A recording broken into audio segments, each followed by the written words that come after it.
saya untuk menyampaikan sharing ilmu di majlis ini. Assalamualaikum warahmatullahi wabarakatuh. Innal hamdalillah nahmaduhu wa nasta'inuhu wa nastaghfiruh wa na'udzu billahi min shururi anfusina wa min sayyiati a'malina. May yahdihillahu fala mudilla lahu wa may yudlilhu fala hadiya lahu. Asyhadu an la ilaha illallah wahdahu la syarika lahu wa asyhadu anna Muhammadan abduhu wa rasuluhu la nabiyya wa la rasula ba'da. Allahumma salli wa sallim ala Muhammad wa ala alihi wa ashabihi ajma'in. Qala Allah Ta'ala fil Qur'anil Karim wa huwa asdaqul qailin. A'udzu billahi samil 'alim minasy syaithanir rajim. Ya ayyuhalladzina amanu taqullaha haqqa tuqatih wa la tamutunna illa wa antum muslimun. Ikhwah fillah, jamaah kuliah duha PCM Harapan Jaya yang insyaallah sama-sama dimuliakan Allah Subhanahu wa ta'ala. Yang pertama saya ingin mengucapkan terima kasih pada pengurus yang sudah kembali menghubungi saya untuk bisa hadir dalam silaturahim di majlis ini. Kemudian yang kedua, saya mohon dibukakan pintu maaf karena pada kesempatan pagi hari ini mungkin tidak bisa maksimal untuk bisa menyampaikan materi, ya, berhubung nanti saya jam 9 sudah ada agenda lain di yang cukup jauh di dekat Pondok Gede, ya, di daerah dekat Pondok Gede. Jam 9 ditunggu di sana. Maka saya bilang semalam dengan Pak Haji kumpul, bagaimana kalau misalkan on time jam setengah 9 kita mulai, jam berapa? Jam setengah 8 kita mulai, maksimal setengah 9 sudah selesai, maksimal. Kalau lebih cepat lebih baik, ya kan? Supaya saya nggak terburu-buru nanti ke Pondok Gedenya, ya. Paling nggak waktu yang harus siapkan sekitar 30 sampai 40 menit dalam perjalanan ke sana. Di sana pun saya minta ditunda. Saya bilang jangan, tadinya minta mulai jam setengah 9. Wah, saya bilang nggak sempat setengah 9, kalau bisa di atas jam 9-an lah, ya kan? 9 paling enggak saya bisa insyaallah sampai sana. Baik, hari ini saya sengaja tidak menggunakan slide karena kalau menggunakan slide nanti cukup panjang pembahasannya, gitu ya. Jadi saya ambil satu hadis saja, ya, satu hadis yang insyaallah masih ada kaitannya dengan urusan ekonomi, yaitu dari hadis dari Sauban, ya, Sauban radhiyallahu an,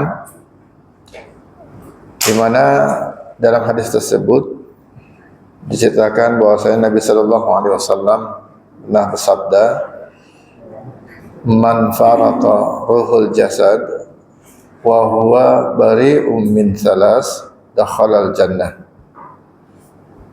Barang siapa yang berpisah antara ruh dan jasadnya, wa huwa bari'um min salas, dan dia terpisah, terbebas dari 3 perkara, maka dakhalal jannah, dijanjikan akan masuk surga. Mudah-mudahan kita termasuk dalam golongan orang yang terbebas dari ketiga perkara tersebut, ya. Apa ketiga perkara tersebut? Yang pertama adalah al-kibri. Al-kibri itu sifat sombong, ya. Jadi ternyata sifat sombong ini bisa menjadi penghalang kita masuk surga, ya. Gara-gara itu sifat sombong yang ada pada diri kita, maka kita kagak bisa masuk surga. Sederhananya seperti itu. Kok sampai sebegitunya orang-orang yang memiliki sifat sombong ini diancam tidak bisa masuk surga. Kenapa bisa seperti itu? Karena kalau kita mengacu kepada definisi sombong menurut baginda Rasulullah Muhammad sallallahu alaihi wasallam itu dikatakan al-kibru bataral haqq wa ghamdun nas. Jadi orang yang sombong itu kata Nabi memiliki dua karakter. Satu, bataral haqq. Orang yang sombong cenderung menolak yang namanya kebenaran. Ya. Syekh Utsaimin rahimahullah mengatakan bahwasannya selaku orang yang beriman kita seharusnya kembali kepada kebenaran, bukan menolak kebenaran. Terutama kebenaran yang datangnya dari Allah Subhanahu wa taala. Ya, jadi jangan kita tolak kebenaran yang datang dari Allah, sekalipun pahit dalam pikiran kita. Maka kalau ada kebenaran yang datangnya dari Allah berselisih dengan kebenaran yang ada dalam pikiran manusia, maka wajib hukumnya kita menolak kebenaran manusia dibandingkan dengan kebenaran Allah. Wajib hukumnya. Ya. Maka kita jangan menjadi orang yang sombong dengan menolak kebenaran yang datangnya dari Allah. Ya. Emang ada orang yang menolak kebenaran dari Allah? Banyak, Pak. Kebenaran yang datangnya dari Allah itu ditolak gara-gara kebenaran yang ada dalam pikiran dia. Menurut dia benar. Ya. Kita ambil contoh, Pak. Kita ambil contoh dulu, ya. Kita ambil contoh. Di dalam Al-Quran surat Al-Baqarah ayat yang ke-275 itu sudah jelas datang penjelasan dari Allah tentang haramnya transaksi riba. Ya, haramnya transaksi riba. Ada yang tahu bunyi ayatnya? Ada yang tahu bunyi ayatnya bagaimana? Al-Baqarah 275. Hah? Ujungnya aja apa? Ujungnya aja deh, nggak usah semuanya. Kalau semuanya kepanjangan. Alladzina yaquluna riba la yaqumuna illa kama yaqumul ladzi yatahabbathu asyaitanu minal mas. Dzalika bi annahum qalu innamal bai'u mislu riba wa ahallallahu al-bai'a wa harrama riba. Faman ja'ahu mau'izatun min rabbih fantaha falahu ma salafa amruhu ila Allah. Wa man 'ada fa ulaika ashabun nar hum fiha khalidun. Jadi dalam ayat itu dikatakan oleh Allah, alladzina yaquluna riba, orang-orang yang memakan riba, la yaqumuna, tidak akan bisa berdiri nanti di hari kiamat illa kama yaqumul ladzi yatahabbathu asyaitanu minal mas, kecuali berdirinya orang gila yang kemasukan setan. Orang gila yang kemasukan setan gimana ceritanya, Pak? Itu nanti tuh orang yang suka makan riba tuh kayak begitu tuh. Ketika dibangkitkan dari kubur tidak bisa berdiri kecuali seperti berdirinya orang gila yang kemasukan setan. Ya. Siapakah mereka itu? Ya, siapakah mereka itu? Dzalika bi annahum qalu innamal bai'u mislu riba. Ya, mereka itu ya adalah salah satu yang dikarenakan mereka mengatakan bahwasannya innamal bai'u mislu riba. Jual beli itu sama dengan riba. Itu kata dia. Cuma mengatakan seperti itu. Sama aja, jual beli itu sama seperti riba. Kalau saya minjemin duit 100 juta atau 10 juta, lalu saya minta yang minjem untuk memulihkan 12 juta, saya dapat untung 2 juta, itu kan wajar. Karena saya mengorbankan uang saya untuk dipakai oleh orang lain. Wajar logikanya dia. Iya kata kita nih, ya.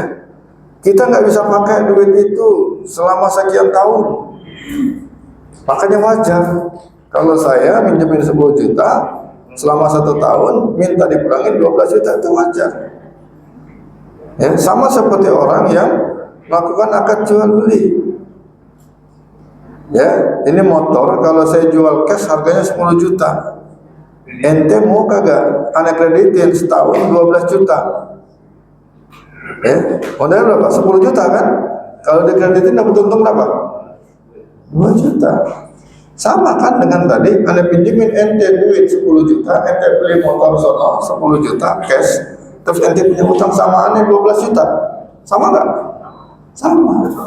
Itu logikanya. Ya, logikanya seperti itu.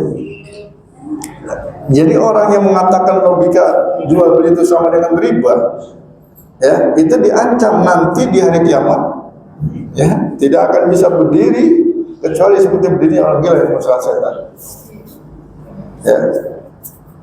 Padahal Allah katakan langsung, wa ahallallahu al-bai'a wa harrama riba. Allah menghalalkan jual beli dan mengharamkan yang namanya riba. Udah jelas itu dalilnya. Ya. Jadi di sini Allah yang mengatakan kepada kita bahwasannya solusi untuk meninggalkan riba, menghilangkan riba itu dengan akad jual beli. Ya, dengan akad jual beli. Gak bisa kita pakai akad utang piutang, itu kagak bisa. Sampai kapanpun Anda ketika mencari keuntungan dengan menggunakan akad utang piutang, itu kagak bisa. Kenapa emangnya? Yang namanya akad utang piutang itu adalah termasuk dalam kategori akad tabarruat, akad kebajikan, akad sosial, ya. Jadi bukan akad muawadhah, bukan akad komersil. Macam-macam akad itu secara garis besar kita kelompokkan menjadi 4, Pak. Ada akad muawadhah, ya, komersil, ada akad tabarruat, akad kebajikan sosial, lalu ada akad syarokah, investasi, ya, syirkah, dan ada akad tausiqat, akad yang tujuannya untuk memberikan jaminan kepercayaan. Ini 4. Jadi seluruh akad dalam muamalah itu bisa dikelompokkan dari 4 kelompok akad tadi. Jual beli misalnya, jual beli masuk akad komersil, muawadhah, ya. Karena mereka yang melakukan akad jual beli itu mengharapkan ada keuntungan. Ya, kagak mungkin orang melakukan jual beli kagak mengharapkan keuntungan, pasti nyari untung. Ya. Nah, kemudian yang termasuk akad tabarruat apa? Akad qard, utang piutang, itu masuknya akad tabarruat. Ya. Jadi akad kebajikan. Makanya kagak boleh ketika seseorang itu, ya, melakukan akad utang piutang tujuannya nyari untung. Bank pakai akadnya akad utang piutang, bank konvensional, ya kan?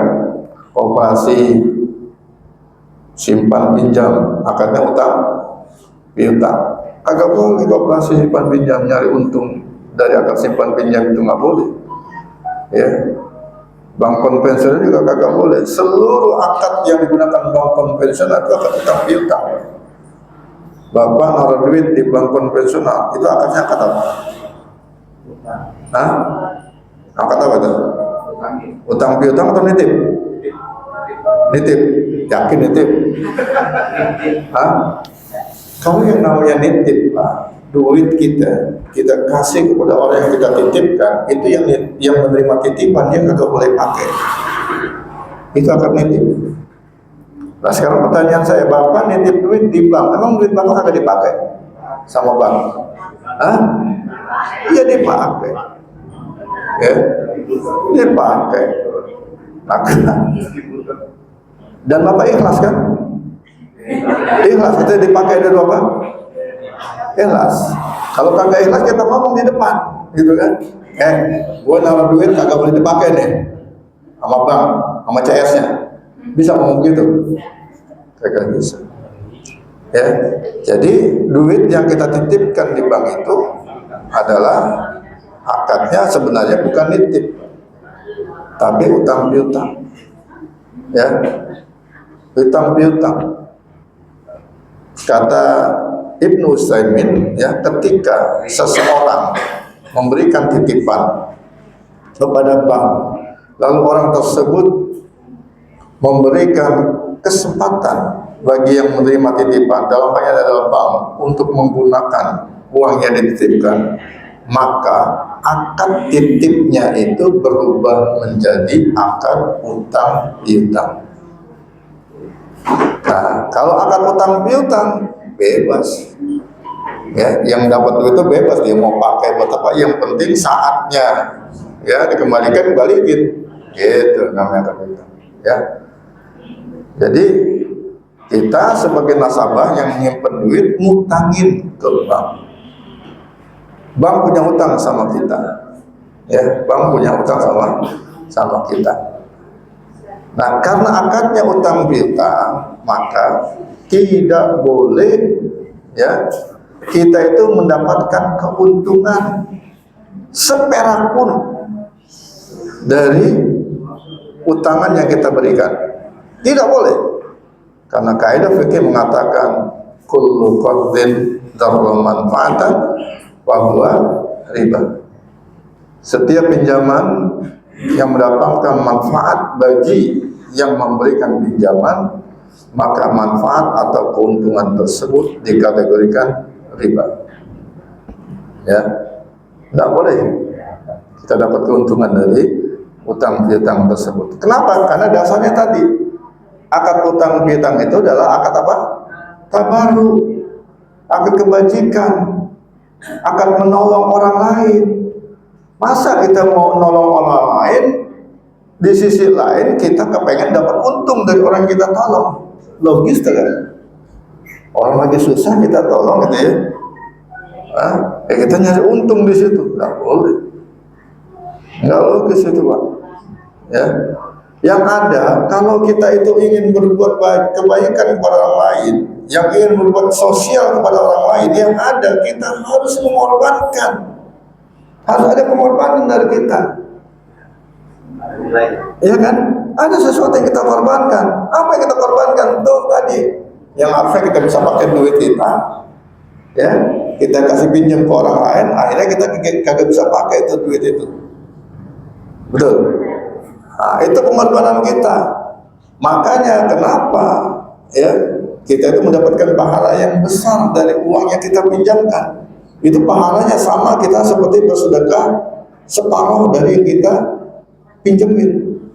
Kita minjemin 10 juta, ya, itu sama seperti kita itu bersedekah 5 juta pahalanya. Enak agak? Ya, kita udah bersedekah, dapat pahala sedekah 5 juta, duit kita balik lagi. Yang kita pinjemin 10 juta, ya, dapat pahala 5 juta, terus ketika jatuh tempo duitnya balik lagi. Menang 2 kali kita, Pak. Ya kan? Coba kalau kita sedekah biasa, ya, sedekah biasa kita ngeluarin duit, ya kan? Kan nggak langsung uang kembali lagi, gitu nggak ya? Meskipun dijanjikan akan diganti oleh Allah berlipat-lipat, tapi nggak secara langsung. Ya, kalau ngutangin, kita dapat pahala sedekah separuhnya, terus duit kita yang kita sedekahkan, yang kita pinjamkan, balik lagi. Nah, itu cara cerdas kita bersedekah, ya, dengan cara pinjemin tadi. Oke, ya. Jadi rumusnya adalah tidak boleh kita mencari keuntungan dari akad jual beli, ya. Nah, sementara itu udah jelas Allah katakan wa halallahu al-bai'a wa harrama riba. Allah menghalalkan jual beli dan mengharamkan riba. Ini udah jelas nih. Tapi ternyata ya banyak di antara kita yang tidak menerima ini kebenaran ini gitu. Yang tidak menerima kebenaran ini, inilah yang termasuk kategori orang-orang yang sombong. Batarul haq. Mereka itu menolak kebenaran yang datang dari Allah. Sudah jelas itu kebenaran dari Allah. Dengan berbagai macam dalil, ya, yang menolak, mengatakan bahwasannya bunga bank itu haram, ya, dia menggunakan rumus, Pak, pakai dalilnya, dia ada pendapat teori yang dia kemukakan. Jadi dasarnya kenapa mereka mengatakan itu halal nggak haram? Karena ada beberapa teori manusia yang dia pakai. Di antaranya mereka berpegang pada teori yang dikemukakan oleh teori Agio misalnya. Ya, orang yang sudah pernah belajar ekonomi, ya, pasti ngerti ini. Ada teori Agio. Teori Agio itu mengatakan apa? Uang hari ini, 1 rupiah hari ini, nilainya tidak sama dengan 1 rupiah di tahun yang akan datang. 10 juta hari ini, nilainya tidak sama dengan 10 juta 1 tahun yang akan datang. Betul atau tidak? Kan begitu ya? Dalam pikiran kita. Kenapa? Karena ada faktor inflasi. Jadi nilai mata uang itu mengalami penurunan. 10 juta hari ini nilainya nggak sama dengan 10 juta setahun yang akan datang. Karena tergerus dengan nilai inflasi. Ya. Padahal tidak selamanya dalam dunia moneter ini inflasi itu terjadi. Bahkan terkadang sebaliknya. Yang terjadi apa? Deflasi. Justru ketika nilai mata uang kita mengalami kenaikan. Ya, kenapa? Karena didorong oleh faktor banyaknya supply, kurangnya demand. Banyaknya penawaran, kurangnya permintaan. Kenapa kurangnya permintaan? Daya beli masyarakat lemah. Kan? Karena daya beli masyarakat lemah, akhirnya apa? Ya harga-harga anjlok, jatuh. Karena lebih banyak penawaran. Ya, jadi nggak selamanya inflasi, kadang deflasi. Nah ini kan dipikirkan ini sama orang yang minjemin. Ente mau kagak duit ente kurang itu? Ya kalau terjadi deflasi, pada saat jatuh tempo terjadi deflasi, yang tadinya ngutangin 10 juta, jadi bayarnya cuma 9 juta, mau kagak? Ayo, ya. Bapak Ibu hadirin rahimakumullah, ketahuilah bahwasannya salah satu penyebab inflasi itu justru adalah karena faktor bunga riba. Coba logikanya dari mana? Nah, logikanya ya, kalau kita butuh modal usaha, datang ke bank konvensional, ya, nah, kita butuh 100 juta misalnya, oleh bank konvensional dikasih pinjam 100 juta. Oke, tapi kata bank, ente punya kewajiban bayar bunga setiap bulan sekian, sampai dengan ente mengembalikan pinjaman yang 100 juta. Kan begitu ya modelnya kan ya? Oke, pertanyaannya, bunga yang dibebankan oleh bank kepada pengusaha yang butuh modal itu akan menjadi bebannya pengusaha atau menjadi beban konsumen? Hah? Beban konsumen. Tahunya dari mana? Tahunya dari mana? Kalau seandainya beban itu, ya, bunga tersebut dibebankan kepada pengusaha, tentunya si pengusaha itu rela untuk mengurangi margin keuntungan yang dia dapat. Tapi faktanya apa? Mereka tidak rela. Umumnya tidak rela. Ya, umumnya mereka tidak rela. Makanya apa? Yang dia lakukan adalah supaya margin keuntungannya tidak berkurang, maka price of produknya itu yang dinaikkan. Harga produknya naik, ya kan? Nah, karena harga barangnya naik, otomatis ya yang menjadi beban siapa akhirnya? Konsumen. Dia harus beli dengan harga yang lebih tinggi. Jadi menyebabkan tingginya harga itu adalah karena bunga, karena ribanya.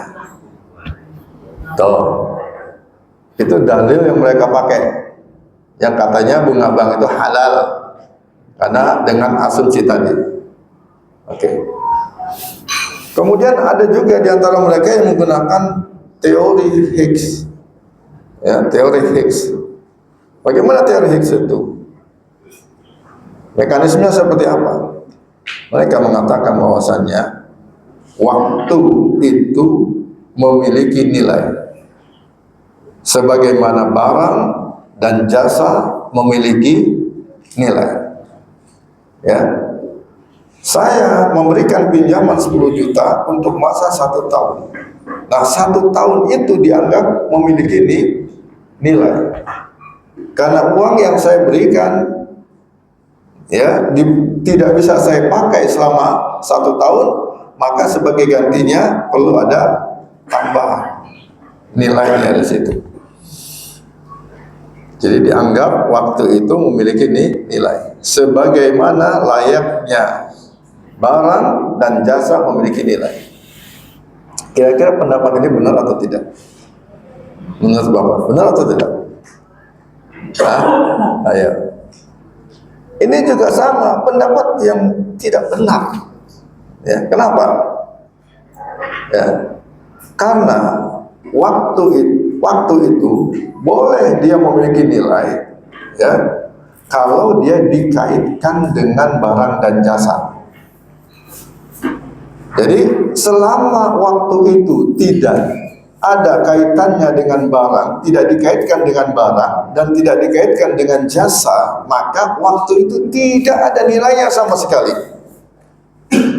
Ya. Orang yang nganggur, kagak ngapa-ngapain, waktunya banyak kagak? Banyak. Apakah orang yang nganggur itu karena waktu punya nilai kemudian dia jadi orang kaya? Tidak. Ya kagak. Kenapa? Karena kagak ada waktu yang dikaitkan dengan barang dan jasa. Tapi kalau kita kaitkan waktu itu dengan barang dan jasa, pasti ada nilainya. Misalnya seorang dokter ahli, ya, atau seorang konsultan melayani kliennya 1 jam berdiskusi dengan konsultan, 1 jam berdiskusi dengan dokter ahli, kira-kira ada harganya tidak? Ada harganya? Ada. Konsultan, kita 1 jam diskusi tentang keahlian daripada konsultan tersebut, itu ada harganya. Ada yang harganya 200.000 per jam, ada yang harganya 300.000 per jam, ada yang harganya 500.000, ada yang harganya 1 juta, tergantung keahliannya masing-masing. Ya kan? Nah, jadi waktu itu dikaitkan dengan jasa. Jasa apa? Jasa pemberian konsultasi. Baru ada nilainya. Selama tidak ada kaitan dengan nilai, nggak ada. Ya, nggak ada dikaitkan dengan jasa, nggak dikaitkan dengan barang, nggak ada nilainya, nggak ada nilai sama sekali. Jelas ya? Itu yang kedua. Lalu yang ketiga, kadang ya, yang menolak bahwasannya bunga bank itu riba adalah mereka berpendapat seperti pendapat dari teori Adam Smith. Ya, dalam teori Adam Smith itu dikatakan bahwasannya ya, bunga yang ditarik oleh bank ya kepada nasabahnya yang meminjam uang dari bank tersebut itu cenderung marginnya lebih sedikit dibandingkan dengan keuntungan yang diperoleh oleh pengusaha ketika memanfaatkan modal dari bank. Katakanlah bank itu yang memberikan pinjaman modal kepada pengusaha, dia paling mengambil marginnya berapa? Berapa persen? Biasanya kalau bank itu ngasih pinjam modal berapa persen per tahun dah? Sampai 25%? 20? Enggak sampai? Berapa Pak? 12%. sebulannya 1%. Dari usahanya. Oh, dari saldo, dari utangnya, saldo utangnya, iya, artinya cuma 1% itu ya per bulan, 1% per bulan.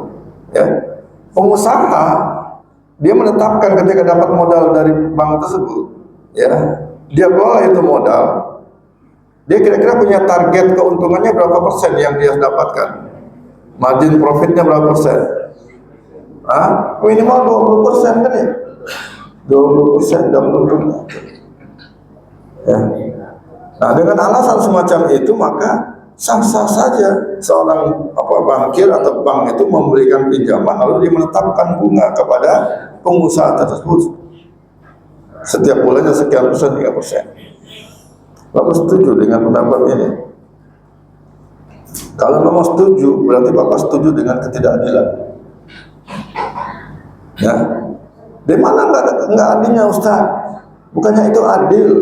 Pengusaha dapat untung lebih besar daripada pengusaha yang harus bayar bunga pada bank yang hanya kecil 1% per bulan.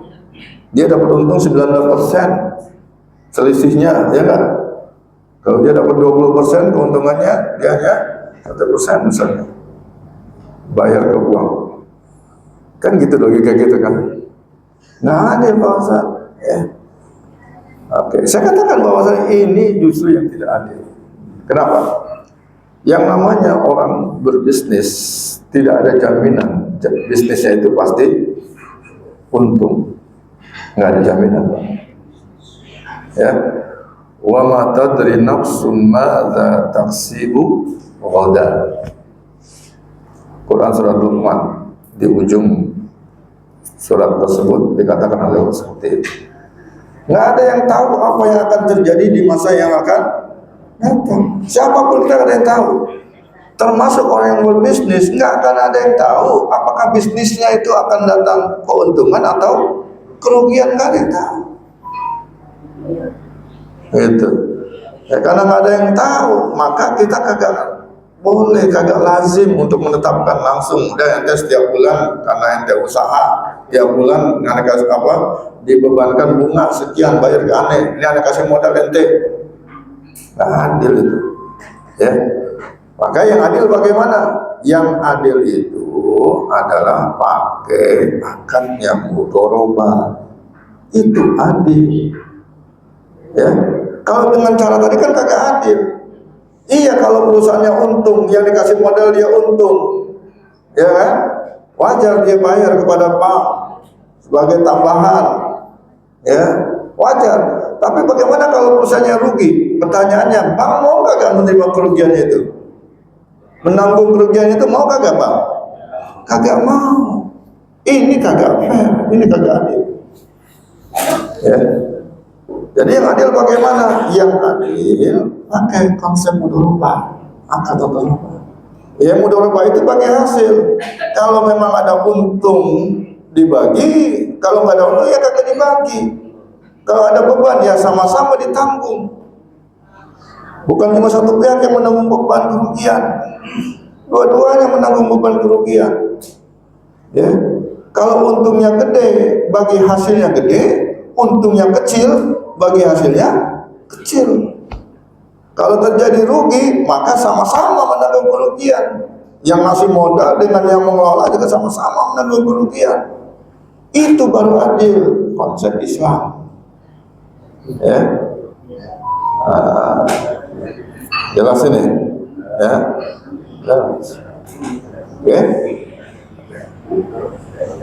Kemudian ada lagi di antara kita itu yang menolak kebenaran ayat tadi itu dengan mengatakan bahwasanya riba itu tetap halal karena bunga bank itu tetap halal karena dia mengatakan bahwasanya bank itu dia mengambil riba itu hanya dari orang-orang kaya. Bank mengambil riba dari orang-orang kaya, enggak pada orang miskin, Pak. Buktinya apa? Buktinya bank itu hanya bisa memberikan pinjaman kepada pengusaha. Betul kagak? Orang miskin ada gak yang bisa pinjam ke bank? Nggak ada, makanya orang miskin banyak terjerat ke rentenir. Tuh, karena orang miskin kagak bisa diakomodir oleh bank. Ya. Pengusaha doang yang dikasih pinjaman lah, kita yang miskin lah, boro-boro dikasih pinjaman oleh bank. Nah, makanya sah-sah saja katanya kan, boleh-boleh saja bank ngambil bunga dari pengusaha. Nah, kalau memang dalilnya seperti ini, ya coba perhatikan ya apa yang terjadi pada zaman sahabat Zubair al-Awwam. Ya, Zubair al-Awwam itu adalah seorang sahabat Nabi yang kaya raya. Dia pengusaha, pebisnis. Tetangga-tetangganya nih, kalau mau safar, ya, dia ninggalin harta di rumah khawatir. Maka yang dia lakukan apa? Yang dia lakukan adalah naruh duitnya ke Zubair, nitip ke Zubair. Sama kayak kita lah nih ya, nitip duit di bank itu tujuan untuk ngamalin duit kan gitu ya. Ya, tetangganya mau safar, sebelum safar, duit yang ada di rumah itu daripada khawatir hilang, udah dititipin ke Zubair. Nah, lalu kata Zubair apa? La walakin lahu salam. Kata Zubair kagak mau menerima kalau itu dianggap sebagai titipan. Walakin lahu salam, kecuali ya kalau akadnya diubah menjadi akad apa? Utang piutang. Ya, akadnya diubah menjadi utang piutang. Kenapa? Karena Zubair takut, ya, kalau seandainya akadnya titip itu, kalau duit yang dititipkan hilang, itu rugi itu yang nitipin. Kasihan saudara tetangganya itu. Karena kalau seandainya dititipin itu, duitnya hilang, tanggung jawab siapa? Bukan yang dititipin, yang nitip. Yang dititipin tidak ada tanggung jawab untuk mengembalikan uang yang hilang tersebut, selama bukan karena faktor kelalaian. Duit yang dititipin udah disimpan di dalam lemari. Di dalam lemari masih dimasukin lagi ke dalam berangkas. Masih hilang juga.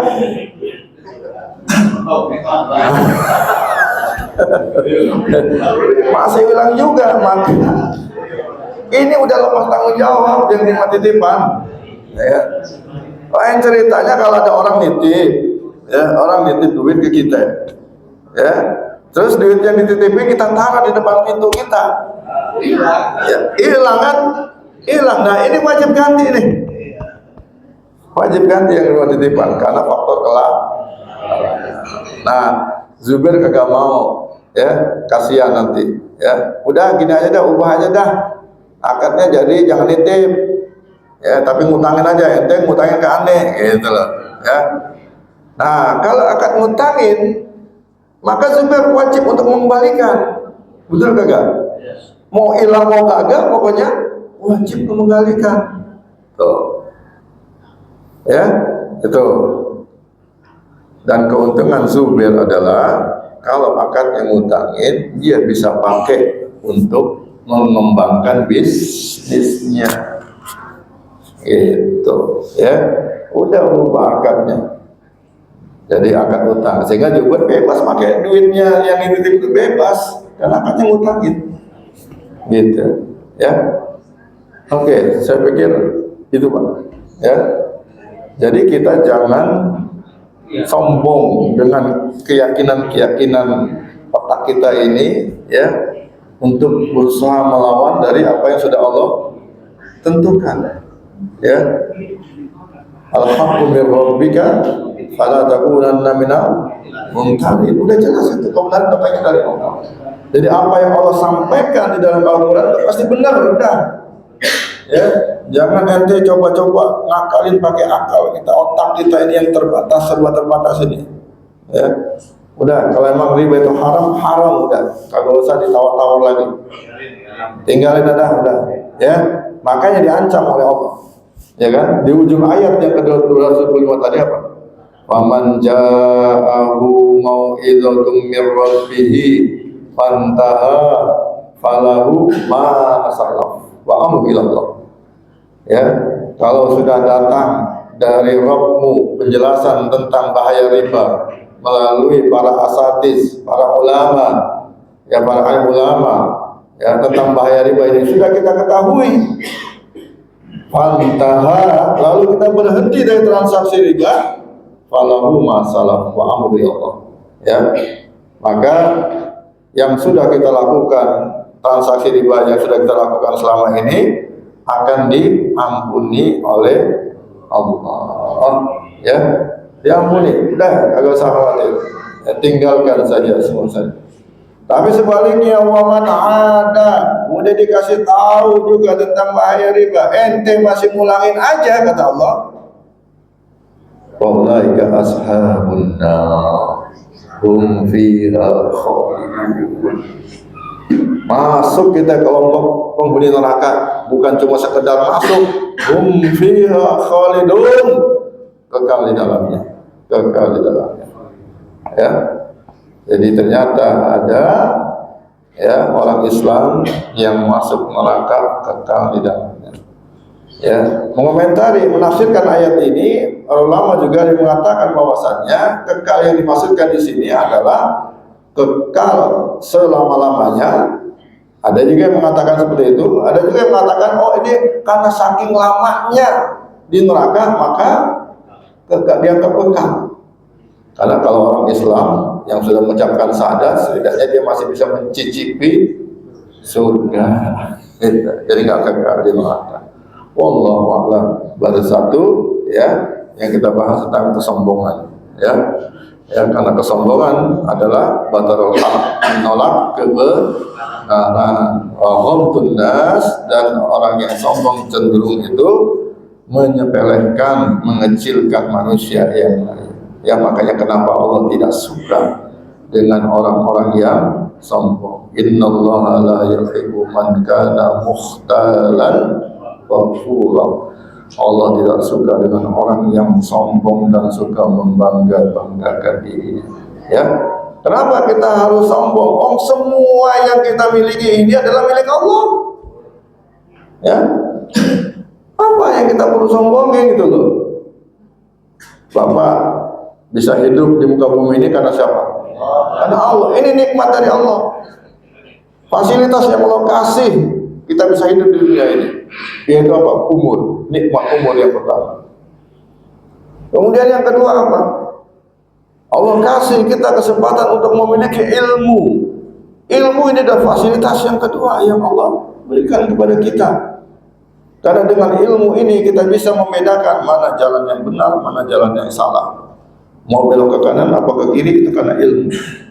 Mau lurus, mundur, maju itu karena ilmu kita. Ya. Dan ilmu yang memberikan itu siapa? Allah. Subhanaka la ilma lana illa ma 'allamtana innaka antal alimul hakim. Ilmu Allah yang ngasih. Ya. Terus apalagi fasilitas yang Allah berikan pada kita? Harta. Harta yang kita miliki hakikatnya dari mana? Dari Allah. Ya, gaji yang Anda dapatkan, keuntungan dari usaha yang kita dapatkan, itu semua hakikatnya dari Allah. Gimana logikanya Pak Ustaz? Oh, gaji itu dari Allah, bukannya gaji dari pabrik, dari perusahaan yang ngasih. Perusahaan itu gaji ente dari mana? Dari hasil pendapatan, betul nggak? Hasil pendapatan. Kalau dia ada pendapatan dia bisa gaji ente. Kalau nggak ada pendapatan nggak bisa gaji ente. Sekarang pendapatan itu sumbernya dari mana? Dari hasil mengelola. Pabrik mengelola apa yang dikelola? Sumber daya apa? Sumber daya alam. Alam siapa yang punya? Allah. Ya, jadi jangan sombong kita. Ya. Terus apa lagi? Kita dikasih fisik yang sempurna. Ini siapa yang ngasih? Allah. Allah yang ngasih. Anda ganteng itu Allah yang ngasih. Bukan karena permintaan kita, bukan. Anda cantik itu Allah yang ngasih, bukan karena permintaan kita. Ya, makanya jangan sombong jadi orang ganteng. Jangan sombong jadi orang yang cantik, dan jangan berkecil hati jadi orang yang jelek. Betul kagak? Ya, jangan sombong. Ya. Karena bagaimanapun juga itu semuanya adalah Allah yang kasih. Ya, jadi kita nggak perlu bersedih hati yang dikaruniakan dengan wajah yang pas-pasan atau yang kurang. Itu Allah yang kasih semua. Kita kagak bisa nolak. Ya.